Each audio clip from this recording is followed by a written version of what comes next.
നമസ്കാരം. Raf talks ഫുട്ബോളിലേക്ക് ഏവർക്കും സ്വാഗതം. കഴിഞ്ഞ സമ്മർ ട്രാൻസ്ഫർ ജാലകത്തിലായിരുന്നു PSG പോർച്ചുഗീസ് സൂപ്പർ താരമായ ഗോൺസാലോ റാമോസിനെ സ്വന്തമാക്കിയത്.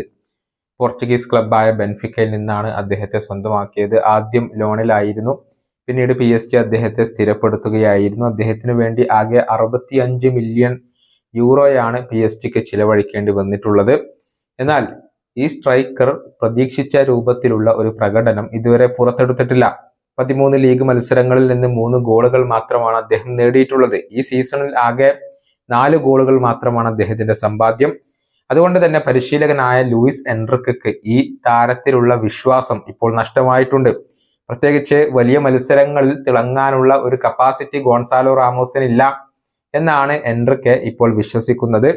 അതുകൊണ്ട് തന്നെ ഈ ട്രാൻസ്ഫർ വിൻഡോയിൽ അദ്ദേഹത്തെ കൈവിടാൻ ഒരുപക്ഷെ PSG ശ്രമിച്ചേക്കാം. ഇംഗ്ലീഷ് പ്രീമിയർ ലീഗ് വമ്പന്മാരായ ആഴ്സണൽ നേരത്തെ തന്നെ ഈ ഒരു താരത്തിൽ താല്പര്യം പ്രകടിപ്പിച്ചിരുന്നു.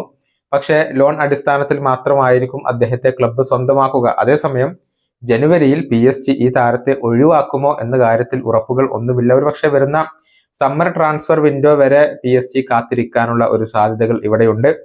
നിലവിൽ വേണ്ടത്ര അവസരങ്ങൾ പരിശീലകനായ എൻറിക്ക ഈ ഒരു പോർച്ചുഗീസ് താരത്തിന് നൽകുന്നില്ല. അതുകൊണ്ട് തന്നെ താരവും ക്ലബ്ബ് വിടാനുള്ള ശ്രമങ്ങൾ നടത്തിയേക്കാം. നേരത്തെ ബെൻഫിക്കയിൽ മികച്ച പ്രകടനം നടത്തിയിട്ടുള്ള താരമാണ് ഗോൺസാലോ റാമോസ്. മാത്രമല്ല കഴിഞ്ഞ ഖത്തർ വേൾഡ് കപ്പിലും അദ്ദേഹം ഗോളുകൾ നേടിക്കൊണ്ട് തന്റെ സാന്നിധ്യം അറിയിച്ചിരുന്നു. ഈ വീഡിയോയുടെ അവസാനിപ്പിക്കുന്നു. കാണാം.